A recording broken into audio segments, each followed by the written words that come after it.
जय हिंद दोस्तों। आप सभी का अपने चैनल के 95 एग्जाम में स्वागत है। आज का लेक्चर बेहद ही महत्वपूर्ण होगा दोस्तों, UP triple S C PET exam के पॉइंट ऑफ व्यू से, क्योंकि दोस्तों हमारी टॉपिक चल रही थी दोस्तों यूपी ट्रिपल एस सी से संबंधित सिलेबस के अकॉर्डिंग। दोस्तों आज का टॉपिक होगा जैन धर्म एवं महावीर जीवनी एवं शिक्षाएं। इसके पहले वाले टॉपिक भी बेहद ही महत्वपूर्ण था दोस्तों, बौद्ध धर्म एवं गौतम बुद्ध जीवनी एवं शिक्षाओं से संबंधित था। यहाँ से एक एक प्रश्न अवश्य एग्जाम में देखने को मिल सकते हैं दोस्तों, तो बिल्कुल इस टॉपिक को नहीं मिस करेंगे। जो मित्र नए हैं चैनल पर, दोस्तों चैनल पर बने रहेंगे और वीडियो क्लास तक आप सभी मित्र बने रहिएगा। आइए स्टार्ट करते हैं आज का लेक्चर। और कोई भी इंफॉर्मेशन चाहिए तो इसकी पहले वाली वीडियो जरूर देखिए दोस्तों। तो आइए स्टार्ट करते हैं फैक्टों का महत्वपूर्ण तथ्य दोस्तों। आइए दोस्तों देखते हैं पहला फैक्ट क्या बनेगा। तथ्य: जैन धर्म के मूल संस्थापक या प्रवर्तक प्रथम तीर्थंकर ऋषभनाथ या आदिनाथ माने जाते हैं। यह फैक्ट महत्वपूर्ण है दोस्तों, इसे स्टार कर लीजिए। जो मेरे द्वारा स्टार कराए जा रहे हैं दोस्तों, उसे आप अपने एक शॉर्ट नोट्स बना लीजिए ताकि एग्जाम टाइम बेहतर रिवीजन हो सके। एक नोट्स तो मैं प्रोवाइड करा ही रहा हूँ दोस्तों, एक लेक्चर के थ्रू आप लोग नोट्स बना ही रहे होंगे अपने नोट्स बुक में, और एक आप रफली नोट्स बना लीजिए ताकि एग्जाम टाइम बेहतर रिवीजन हो सके दोस्तों। आइए सेकेंड फैक्ट की तरफ मूव करते हैं दोस्तों। पार्श्वनाथ पार्श्वनाथ जैन धर्म के 23वें तीर्थंकर थे। जो पार्श्वनाथ थे ये जैन धर्म के 23वें तीर्थंकर थे, जिनका जन्म वाराणसी में महावीर स्वामी से 250 वर्ष पहले यानी 850 ईसा पूर्व में हुआ था दोस्तों, इनका जन्म दोस्तों। और जो दोस्तों आज की ये टॉपिक है दोस्तों, चौथी टॉपिक है। इससे पहले दोस्तों ऑलरेडी 3 टॉपिक चैनल पर अपलोडेड हैं, उससे जरूर जाकर देखिएगा। मेरे द्वारा रिकमेंड किया जा रहा है सभी लेक्चर वाइज यानी सिलेबस के अनुसार टॉपिक वाइज चीज़ों को कंप्लीट कराया जा रहा है दोस्तों। तो इसे बिल्कुल सॉल्व करते रहिए मैटर को और चीज़ों को समझते हुए आगे बढ़ते रहिए। मुझे आशा है आज का यह भी वीडियो आप सभी दोस्तों को बहुत पसंद आएगा। तो आइए स्टार्ट करते हैं, आगे बढ़ते हैं। महावीर स्वामी का जन्म दोस्तों कुंडलग्राम या कुंडलपुर में वैशाली के निकट लगभग 599 ईसा पूर्व में हुआ था। ये तथ्य महत्वपूर्ण है, इसे स्टार कर लीजिए। और जो मेरे द्वारा स्टार कराया जा रहा है दोस्तों, केवल आप इतना ही दोस्तों अगर आसानी से पढ़ लेते हैं, इसका नोट्स शॉर्ट नोट्स बना लेते हैं, एग्जाम टाइम बेहतर रिवीजन करके दोस्तों यहाँ से एग्जाम देने जाएंगे तो भी आपका अच्छा खासा नंबर देखने को मिलेगा। तो आइए आगे बढ़ते हैं अगले फैक्ट की तरफ दोस्तों। आइए दोस्तों आगे बढ़ते हैं, अगला फैक्ट देखते हैं। ये आपके सामने महावीर की माता त्रिशला वैशाली की लिच्छवी गणराज्य के प्रमुख प्रमुख चेटक की बहन थी। कौन आपको दोस्तों? महावीर की माता त्रिशला वैशाली के लिच्छवी गणराज्य के प्रमुख चेटक की बहन थी तथा पिता इनके थे सिद्धार्थ, ज्ञात्रिक क्षत्रियों के संघ के प्रधान थे। इनके पिता सिद्धार्थ और उनके बड़े भाई कौन थे दोस्तों? नंदीवर्धन। ये चीज़ को समझ रहिए जानकारी दोस्तों। एंड भगवान महावीर की पत्नी का नाम क्या था दोस्तों महावीर के? तो यशोदा था। और उनसे उनसे कौन सा नामक पुत्री उत्पन्न हुई थी दोस्तों? प्रियदर्शना नामक पुत्री उत्पन्न हुई थी। इस चीज़ को भी समझते रहिए।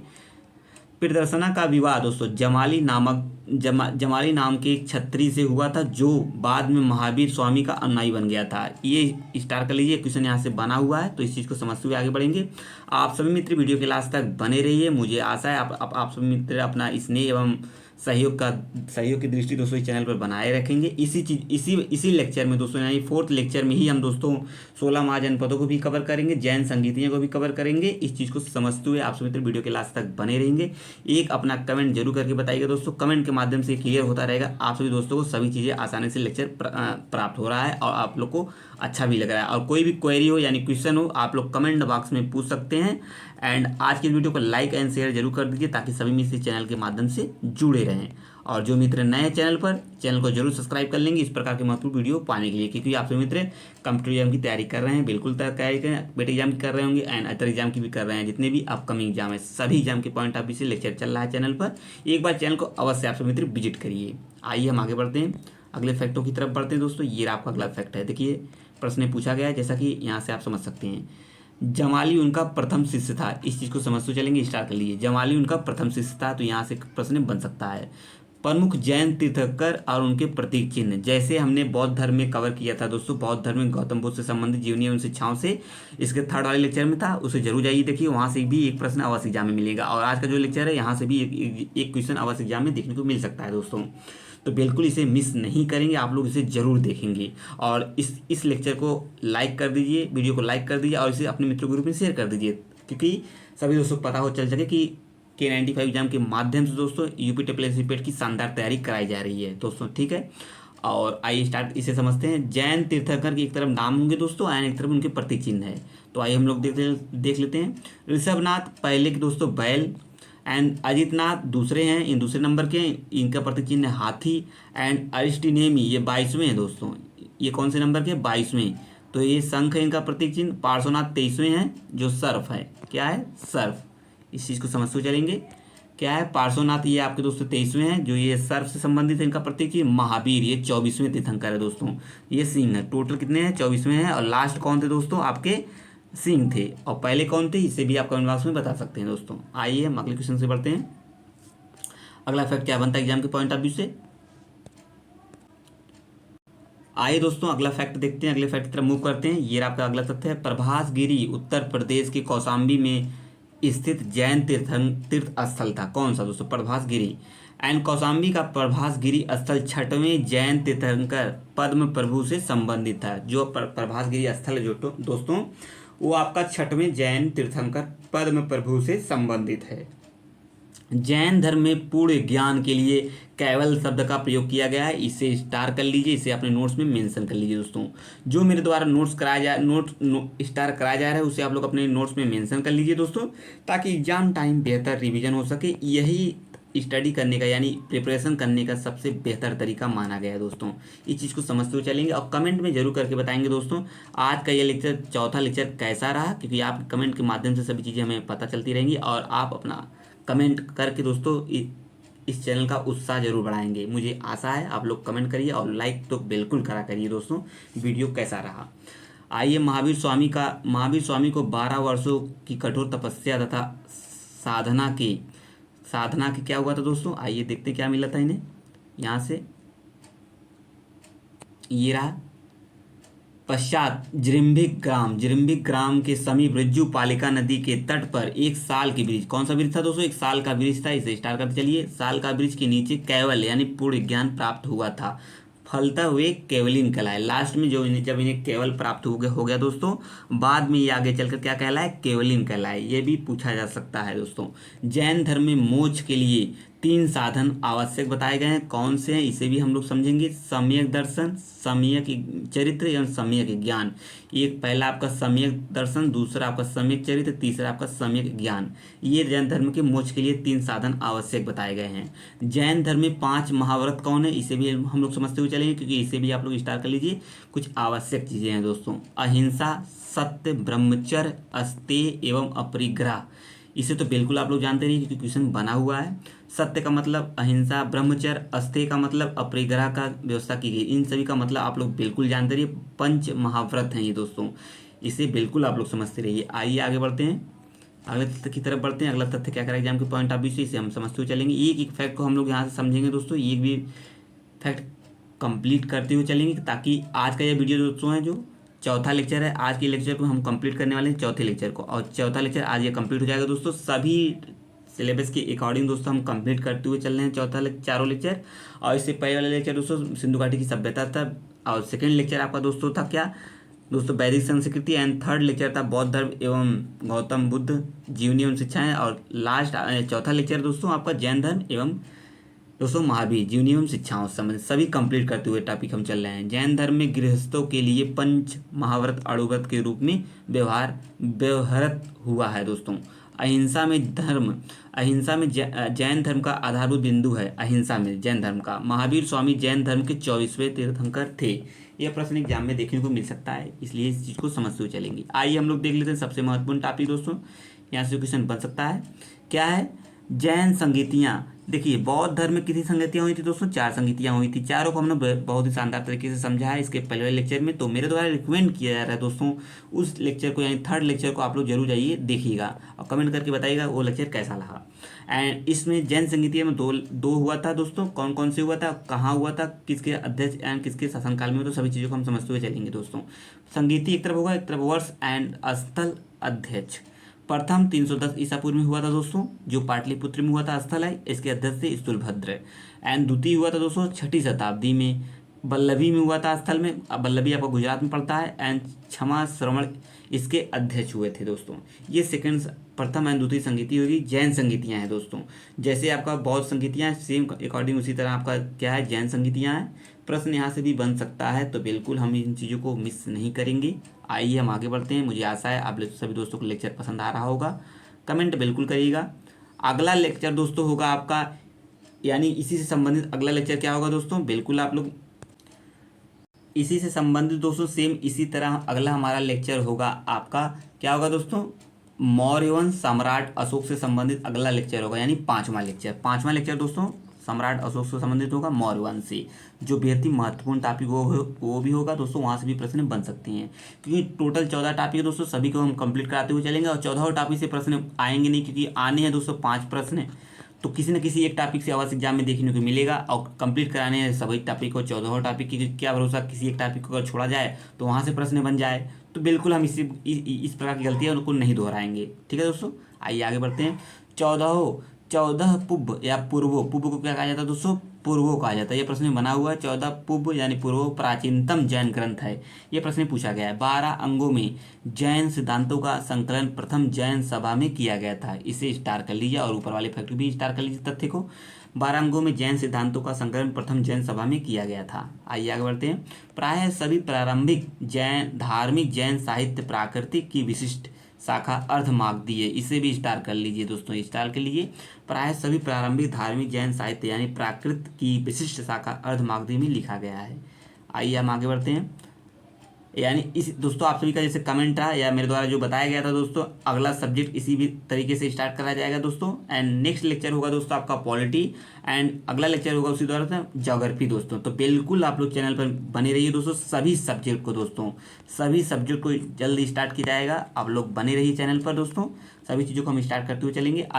आचरांग सूत्र यानी सूत्र कृतांग एंड बृहत कल्प सूत्र या आरंभिक जैन साहित्य का भाग है दोस्तों। ये जो है आचरांग सूत्र कृतांग और बृहत कल्प सूत्र, ये क्या है, सभी आरंभिक जैन साहित्य के भाग हैं दोस्तों। आइए हम देख लेते हैं सबसे महत्वपूर्ण टॉपिक, यहाँ से प्रश्न बन ही सकता है। 16 महाजनपद एवं उनकी राजधानियाँ, और 16 महाजनपद एवं उनकी राजधानियों से प्रश्न बना हुआ है। एग्जाम आपका कोई भी हो दोस्तों, या अपकमिंग एग्जाम है, सभी एग्जाम के पॉइंट ऑफ व्यू से महत्वपूर्ण टॉपिक है। तो बिल्कुल आप सभी दोस्त इसे शेयर कर दीजिए अपने मित्र ग्रुप में, और आज की इस वीडियो को लाइक एंड शेयर बिल्कुल कर दीजिए और भूलिएगा नहीं दोस्तों।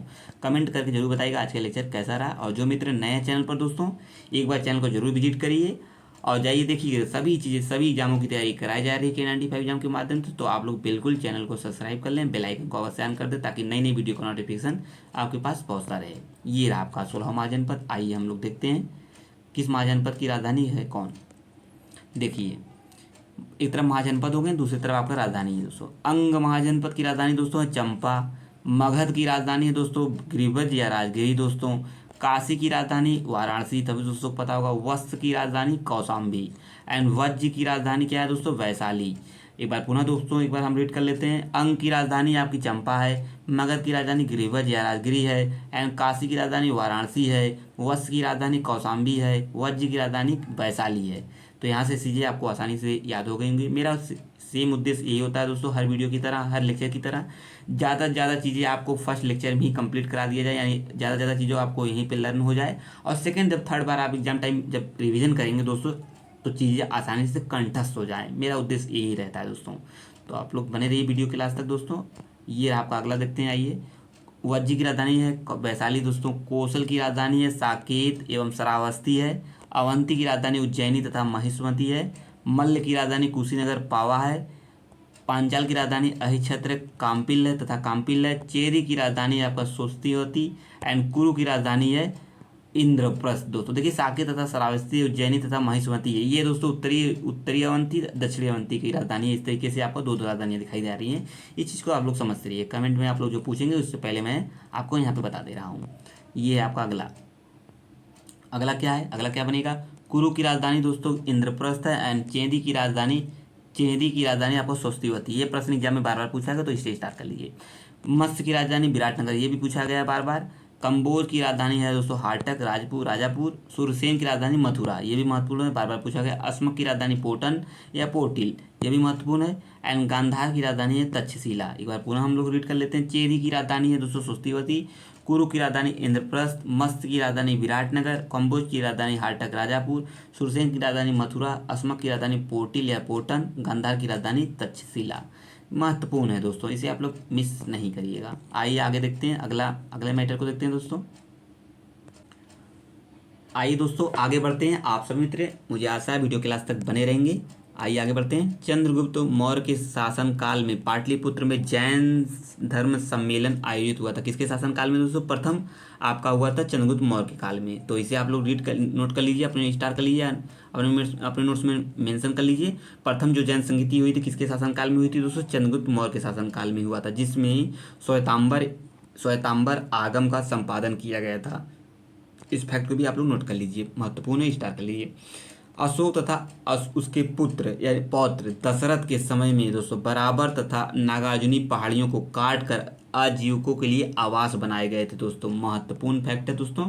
अशोक का पौत्र कौन था दोस्तों? दशरथ का। इसी के समय दोस्तों बराबर एवं नागार्जुनी पहाड़ियों को काट कर आजीविकों के लिए आवास बना दिए गए थे दोस्तों। आइए हम आगे अगले फैक्ट की तरफ, अगले तथ्य की तरफ मूव करते हैं दोस्तों। अगला है, अशोक के समय बराबर की पहाड़ी की गुफाओं में सुदामा की गुफा एवं कर्ण चौपड़ की नामक गुफाएं सर्व प्रसिद्ध है। किसके शासनकाल में दोस्तों? स्टार कर लीजिए। अशोक के समय दोस्तों बराबर की जो पहाड़ी थी उसकी गुफाओं में सुदामा की गुफा तथा कर्ण चौपड़ नामक गुफा सर्व प्रसिद्ध है। ठीक है, इसको भी समझते चलेंगे। श्रवण बेलगोला महत्वपूर्ण फैक्ट है, इसे स्टार कर लीजिए। श्रवण बेलगोला जो कर्नाटक राज्य में स्थित है, ये प्रश्न पूछा गया है। श्रवण बेलगोला में गंग शासक रचमल चतुर के शासनकाल में चामुंडराय नामक मंत्री के लगभग 981 ईस्वी में बाहुबली गोमट की विशालकाय जैन मूर्ति की निर्माण किया गया था। महत्वपूर्ण फैक्ट है, इसे स्टार कर लीजिए। जो मेरे द्वारा दोस्तों सभी चीज़ें बताई जा रही हैं उसे बखूबी ढंग से आप लोग समझते चलिए, अपने नोट्स में शॉर्ट नोट्स में मेंशन करते चलिए, ताकि एग्जाम टाइम आपका बेहतर रिवीजन हो सके और एक शॉर्ट नोट्स अलग से आप लोग का तैयार हो जाए दोस्तों। कि इसी तरह से चीज़ें एग्जाम टाइम बेहतर रिवीजन होता रहता है दोस्तों। तो आप लोग जरूर कमेंट बॉक्स में बताते रहिए। आइए हम लोग इसी तरह आगे बढ़ते हैं। ये आपका अगला फैक्ट है, बाहुबली प्रथम जैन तीर्थंकर ऋषभ देव के पुत्र माने गए हैं। तो इसे भी आप लोग स्टार कर लीजिए। जो बाहुबली थे प्रथम जैन तीर्थंकर के यानी ऋषभ देव के पुत्र माने गए हैं दोस्तों। महामस्तकाभिषेक, इसे स्टार कर लीजिए दोस्तों। महामस्तकाभिषेक जैन धर्म का एक महत्वपूर्ण उत्सव है जो 12 वर्ष के अंतराल पर कर्नाटक राज्य के श्रवणबेलगोला में आयोजित किया गया है दोस्तों। एज इट दोस्तों ये प्रश्न इसी तरह एग्जाम में पूछा गया है, तो बिल्कुल आप लोग इसे मिस नहीं करेंगे।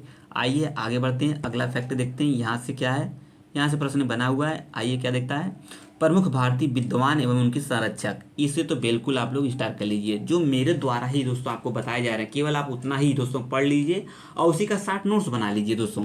उसी का केवल आप लोग शॉर्ट नोट्स बना लेंगे तो एग्जाम टाइम में दोस्तों आपका बेहतर रिवीजन हो जाएगा। इस चीज़ को समझते हुए चलिए, ठीक है। एक तरफ कवि और विद्वान होंगे, दूसरी तरफ संरक्षक एवं शासक होंगे। हरिश्रेण महत्वपूर्ण, बार बार एग्जाम में पूछा गया है, मेरे द्वारा बता दिया है दोस्तों। समुद्रगुप्त इसके राइट आंसर हैं, यानी हरिश्रेण विद्वान है, किसके संरक्षक या शासक थे? समुद्रगुप्त के। कौटिल्य यानी चाणक्य, इनका कई नाम है दोस्तों, इसकी समस्या कौटिल्य चाणक्य तो एंड इसके समुद्रगुप्त मौर्य के शासक संरक्षक एवं शासक थे। अश्वघोष महत्वपूर्ण है, कनिष्क के शासक हैं। एंड नागार्जुन ये कनिष्क के, ये भी आपके कनिष्क की संरक्षक एवं क्या है? शासक हैं। एंड आगे है आपका चरक, ये भी महत्वपूर्ण है दोस्तों। चरक, नागार्जुन कनिष्क एंड चरक कनिष्क एंड बाणभट्ट महत्वपूर्ण है दोस्तों, स्टार कर लीजिए। हर्षवर्धन है, चंद्रवरदाई स्टार कर लीजिए। पृथ्वीराज चौहान इसके शासक संरक्षक है। कालिदास ये है चंद्रगुप्त विक्रमादित्य दोस्तों।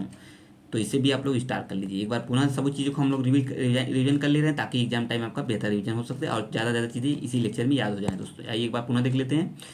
हरिश्रेण दोस्तों है समुद्रगुप्त, कौटिल्य चाणक्य, चंद्रगुप्त मौर्य, अश्वघोष कनिष्क दोस्तों, नागार्जुन कनिष्क, चरक कनिष्क, बाणभट्ट, हर्षवर्धन एंड आपका नेक्स्ट क्या है दोस्तों? चंद्रवरदाई, पृथ्वीराज चौहान, कालिदास, चंद्रगुप्त विक्रमादित्य। तो बिल्कुल आज के लेक्चर यानी 4th लेक्चर था, इसे जरूर आप लोग बताइएगा कैसा रहा। लाइक शेयर बिल्कुल करना ना भूले दोस्तों अपने मित्र ग्रुप में, ताकि सभी मित्र चैनल के माध्यम से बने रहे। और जो मित्र नए थे चैनल को जरूर सब्सक्राइब कर लेंगे K95 एग्जाम को दोस्तों, बिल्कुल सब्सक्राइब कर लीजिए। और नेक्स्ट लेक्चर होगा दोस्तों आपका ये है, देखिए नेक्स्ट लेक्चर आपका है मौर्य वंश। हम मौर्य वंश को देखेंगे। नेक्स्ट लेक्चर है मौर्य वंश एंड सम्राट अशोक। यहाँ से भी प्रश्न एग्जाम में बन सकता है दोस्तों। 5 प्रश्न आने हैं, टोटल 14 टॉपिक है सिलेबस के अनुसार। 14 टॉपिक है, 14 टॉपिक से तो प्रश्न आएंगे नहीं। जो महत्वपूर्ण टॉपिक है उसको बिल्कुल आप लोग सभी 14 टॉपिक को कंप्लीट कराया जाएगा K95 एग्जाम के माध्यम से दोस्तों। तो आप लोग निश्चिंत रहिए और अच्छे से तैयारी करते रहिए और अपने मित्रों को भी शेयर कर दीजिए ताकि सभी दोस्तों को पता चल सके कि लेक्चर स्टार्ट कर दिया गया K95 एग्जाम पर लेक्चर चल रहे हैं पेट एग्जाम के पॉइंट ऑफ व्यू से। तो अब मिलेंगे नेक्स्ट लेक्चर में। तब तक के लिए आप सबका बहुत बहुत धन्यवाद। जय हिंद, जय भारत। थैंक यू दोस्तों।